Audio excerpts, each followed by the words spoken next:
Answer the following questions in 6 to 8 sentences. ಇಲ್ಲಿ next part ಅಲ್ಲಿ ಬರುವಂತ ಕ್ವಶನ್ಸ್ಗೆ ನೀವು 6ರಿಂದ 8 ವಾಕ್ಯದಲ್ಲಿ ಉತ್ತರನ ಬರಿಬೇಕು. ಇಲ್ಲಿ ತನಕ ಕ್ವಶನ್ ನಂಬರ್ 38 ವರ್ಗೂ 2 or 3 ಸೆಂಟೆನ್ಸಸ್ ಅಲ್ಲಿ ಆನ್ಸರ್ ಮಾಡಿದಿರ ಅಲ್ವಾ. ಅಂದ್ರೆ ಇವು ವಿವರಣಾತ್ಮಕವಾದ ಉತ್ತರಗಳು, ವಿವರಿಸಿ ಬರಿಬೇಕಾಗುತ್ತೆ ನೀವು, ಬ್ರೀಫ್ ಆಗಿ ಅಲ್ಲ. ಸೊ ಇಲ್ಲಿ 3 ಕ್ವಶನ್ ಇದೆ. ಈ 3 ಕ್ವಶನ್ಗೂ ಒಂದೇ ಆನ್ಸರ್, ಒಂದೇ ತರ ಕ್ವಶನ್ಸ್ ನ ಬೇರೆ ಬೇರೆ ರೀತಿಯಲ್ಲಿ ಕೇಳಿದ್ದಾರೆ, ಒಂದೇ ಕ್ವಶನ್ಸ್ ನ. ಓಕೆ, ಸೊ ಏನಿದ್ದು question? A report about a boy in the newspaper was an unexpected event in Swami's life. Justify. ಅಂದ್ರೇನು? ನ್ಯೂಸ್ ಪೇಪರ್ ಅಲ್ಲಿ ಬಂದಿರುವಂತಹ ರಿಪೋರ್ಟ್ ಸ್ವಾಮಿಯ ಲೈಫ್ ಅಲ್ಲಿ ಅನ್ಎಕ್ಸ್ಪೆಕ್ಟೆಡ್, ಆತ ಎಕ್ಸ್ಪೆಕ್ಟ್ ಮಾಡದೇ ಇರುವಂತಹ ಒಂದು ಇವೆಂಟ್ ಆಗಿದೆ, ಸಿಚುವೇಶನ್ ಆಗಿದೆ ಸ್ವಾಮಿಯ ಜೀವನದಲ್ಲಿ. ಓಕೆ, ಆತ ಬಯಸದೇ ಇರುವಂತಹ ಒಂದು ಇವೆಂಟ್, ಯಾಕೆ ಅನ್ನೋದು. Second one, how did Swami become hero overnight? ಆತ ಹೇಗೆ ಓವರ್ ನೈಟ್ ಸ್ಕೂಲಲ್ಲಿ ಅಥವಾ ಮನೆಯಲ್ಲಿ ಹೀರೋ ಆಗ್ಬಿಟ್ಟ, ಅಥವಾ ಆತನ ಊರಿನಲ್ಲಿ.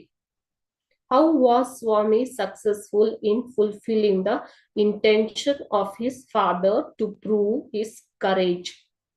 ಆತನ ಧೈರ್ಯವನ್ನ ಪ್ರೂವ್ ಮಾಡೋದಿಕ್ಕೆ ಹೇಗೆ ಸಕ್ಸಸ್ಫುಲ್ ಆಗಿದ್ದಾನೆ ಸ್ವಾಮಿ ಅನ್ನುವಂಥದ್ದು. ಇಲ್ಲಿ whole story, there is a whole story of a hero in this answer.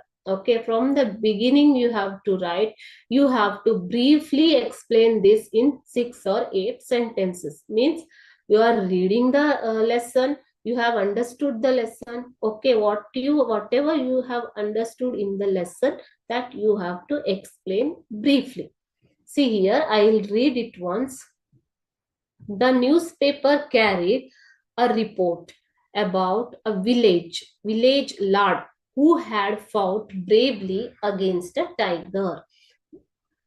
While he was returning home by the jungle path, Swami argued that a boy could not fight a tiger and it had to be a strong, grown-up person. His father disagreed, saying that courage was more important. Swami was not ready to accept this. ಅಂದ್ರೆ ಇಲ್ಲಿ first second paragraph full ಇದೆ answer ನಿಮ್ಮ lesson ನಲ್ಲಿ ಇರುವಂತದ್ದು. First start ಆಗೋದು ಎಲ್ಲಿಂದ ನಿಮ್ಗೆ? News paper report. ಆ news paper report carried about a village lord, ಅಂದ್ರೆ ಒಬ್ಬ ಹಳ್ಳಿಯ ಹುಡುಗನ ಬಗ್ಗೆ ನ್ಯೂಸ್ ಪೇಪರ್ ಅಲ್ಲಿ ರಿಪೋರ್ಟ್ ಬಂದಿರುತ್ತೆ. ಆತನ ಧೈರ್ಯದ ಬಗ್ಗೆ, ಶೌರ್ಯದ ಬಗ್ಗೆ, ಹೇಗೆ ಆತ ಹುಲಿಯ ಜೊತೆ ಹೋರಾಡಿ ಕಾಡಿನ ದಾರಿಯಲ್ಲಿ ಹುಲಿಯ ಜೊತೆ ಹೋರಾಡಿ ಆತ ಮನೆಗೆ ಬಂದಿದ್ದಾನೆ, ಪಾರಾಗಿ ಮನೆಗೆ ಬಂದಿದ್ದಾನೆ ಅನ್ನೋದು. ಓಕೆ, ಆದರೆ ಆ ರಿಪೋರ್ಟ್ ನೋಡ್ಬಿಟ್ಟು ಸ್ವಾಮಿ ಏನ್ ಮಾಡ್ತಾನೆ? ಆರ್ಗ್ಯೂ ಮಾಡ್ತಾನೆ. ಆತ ಒಬ್ಬ ಚಿಕ್ಕ ಹುಡುಗ ಆಗಿರ್ಲಿಕ್ಕಿಲ್ಲ, ಆತ ಒಬ್ಬ ದೊಡ್ಡ ವ್ಯಕ್ತಿ ಆಗಿರ್ಬೋದು ಅಥವಾ ತುಂಬಾ ಸ್ಟ್ರಾಂಗ್ ಇರ್ಬೋದು. ಅದಕ್ಕೋಸ್ಕರ ಆತ ಹುಲಿಯ ಜೊತೆ ಹೋರಾಡೋದಿಕ್ಕೆ ಸಾಧ್ಯ ಆಯ್ತು. ಇಲ್ಲ ಅಂದ್ರೆ ಚಿಕ್ಕ ಹುಡುಗರಿಗೆ ಇದು ಸಾಧ್ಯವಿಲ್ಲ ಅನ್ನೋದು. ಆದ್ರೆ ಆತನ ತಂದೆ ಅದಕ್ಕೆ ಒಪ್ಪೋದಿಲ್ಲ. ಹಿ ಡಿಸ್ಅಗ್ರೀಡ್, ಸೇಯಿಂಗ್ ದಟ್ ಕರೇಜ್ ಅಂದ್ರೆ ಧೈರ್ಯವೇ ಒಂದು ಉತ್ತಮ ಸಾಧನ. ಒಬ್ಬ ವ್ಯಕ್ತಿಯ ವಯಸ್ಸು ಅಥವಾ ಆತನಲ್ಲಿ ಇರುವಂತಹ ಬಾಹ್ಯ ಬಲ, ಬಾಹುಬಲ ಅಷ್ಟು ಮಹತ್ವ ಪಡೆಯೋದಿಲ್ಲ. ಆತನ ಧೈರ್ಯ ಏನಿದೆ ಅದೇ ಒಂದು ಮಹತ್ವ ಆಗುತ್ತೆ ಜೀವನದಲ್ಲಿ. ಧೈರ್ಯ ಇದ್ರೆ ನೀನ್ ಏನ್ ಬೇಕಾದ್ರೂ ಮಾಡ್ಬೋದು ಅನ್ನೋದು. ಓಕೆ, ಅದೇ ರೀತಿ continue. His father then challenged him to show his courage by sleeping alone in the office that night. ಹಾಗಿದ್ರೆ ನೀನು, ನಾನ್ ಚಾಲೆಂಜ್ ಮಾಡ್ತೀನಿ, ನಿನ್ನ ಧೈರ್ಯವನ್ನ ನೀನು ತೋರಿಸು. ಹೇಗೆ ತೋರಿಸುವುದು? ರಾತ್ರಿ ಆಫೀಸಲ್ಲಿ ಒಬ್ಬನೇ ಮಲಗಬೇಕು ಒಂದು ರಾತ್ರಿ. ಸೊ ಆವಾಗ ನಿನಗೆ ಧೈರ್ಯ ಬರುತ್ತೆ ಅನ್ನೋದು. ನಿನ್ ಧೈರ್ಯ ಇದೆ ಅಂತ ನಾನು ಒಪ್ಕೋತೀನಿ. While Swami was sleeping there, ಒಪ್ಕೊಂಡು ಆತ ಮಲಗಲಿಕ್ಕೆ ಹೋಗ್ತಾನೆ. ಯಾವಾಗ ಆತ ಅಲ್ಲಿ ಮಲಗಿದ್ದಾನೆ, ಹಿ ಸಾ ಅ ಡಾರ್ಕ್ ಫಿಗರ್, ಏನೋ ಒಂದು ಕತ್ತಲೆಯಲ್ಲಿ ಡಾರ್ಕ್ ಅಂತಂದ್ರೆ ಕಪ್ಪುದಾದ ಒಂದು ಆಕೃತಿ ಬರೋ ತರ ಆತನಿಗೆ ಕಾಣಿಸುತ್ತೆ. Believing it to be the devil, ದೆವ್ವ ಅಂತ ಅನ್ಕೊಂಡು Swami dug his teeth into his leg, ಕಚ್ಚಿ ಬಿಡ್ತಾನೆ. ಬಿಟ್ ಅಲ್ವಾ, ಬಿಟ್ ಅಂದ್ರೆ ಕಚ್ಚುವುದು, ಬೈಟ್, ಕಚ್ಚಿದಾನೆ. It turned out to be a notorious burglar, ಆತ ಒಬ್ಬ ಕುಖ್ಯಾತ ದರೋಡೆಕೋರ ಆಗಿರ್ತಾನೆ. Whose loud cry brought others to the scene. Okay, so ಆತ ಕೂಗಿದ್ದನ್ನ ಕೇಳಿ ಎಲ್ಲಾ ವ್ಯಕ್ತಿಗಳು, ಅಲ್ಲಿರುವಂತಹ ಕಾವಲುಗಾರ, ಕೆಲಸಗಾರ, ಅಡಿಗೆಯವ ಮತ್ತೆ ತಂದೆ ಎಲ್ಲರೂ ರೂಮಿಗೆ ಬರ್ತಾರೆ. The burglar was caught. ಹೀಗೆ ಸ್ವಾಮಿಯ ಸಹಾಯದಿಂದ ದರೋಡೆಕೋರ ಸಿಕ್ಕಿ ಬೀಳ್ತಾನೆ. Swami became a hero overnight. So ಇಷ್ಟ ಆದ್ಮೇಲೆ ಸ್ವಾಮಿ ಒಬ್ಬ ಹೀರೋ ಆಗ್ಬಿಡ್ತಾನೆ. ಓವರ್ ನೈಟ್ ಅಂದ್ರೆ ಒಂದೇ ದಿನದಲ್ಲಿ ಹೀರೋ ಆಗ್ಬಿಡ್ತಾನೆ. ಇದು ಒಂದು ಕತೆ. ನಿಮ್ಗೆ ಆನ್ಸರ್ ಅಲ್ಲಿ ಇಷ್ಟು ಬರಬೇಕು. This all the things you have to include in your answer shortly. You should not write everything about the lesson. You cannot write. Okay, so you have to short it into 6 to 8 sentences. Now we will see some difficult words here. Newspaper carried a report about a village lad.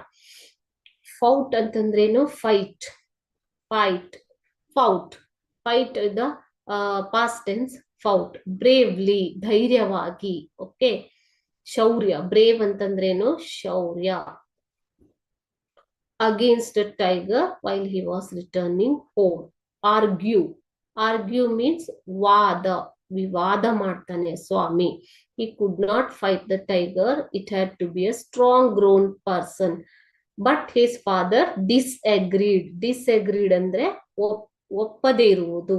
Okay, so ಒಪ್ಪಿಗೆ ಇಲ್ಲದಿರುವುದು, ಅದನ್ನ ಡಿಸ್ಅಗ್ರೀಡ್ ಅಂತ ಕರೀತಾರೆ. ಒಪ್ಪದಿದ್ದಾಗ, ತಿರಸ್ಕಾರ ಮಾಡಿದಾಗ, ಒಪ್ಪದೇ ಇದ್ದಾಗ. Next, staying at the courage was more important. Swami was not ready to accept it.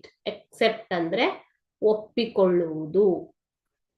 Accept ಅಂದ್ರೇನು? ಒಪ್ಪಿಕೊಳ್ಳುವುದು. His father then challenged to show his courage by sleeping alone. So he saw a dark figure ಅಂತಂದ್ರೇನು? ಆಕೃತಿ, ಕಪ್ಪುದಾದಂತ ಒಂದು ಆಕೃತಿ. Believe ಅಂದ್ರೆ ನಂಬಿಕೆ. ಸ್ವಾಮಿ dug his teeth into its leg. It turned out to be a notorious burglar. Notorious ಅಂದ್ರೆ ವಿಖ್ಯಾತ, ಅಂದ್ರೆ ತುಂಬಾ ಪ್ರಸಿದ್ಧ ಅನ್ನೋಕ್ಕಾಗಲ್ಲ, ವಿಖ್ಯಾತ.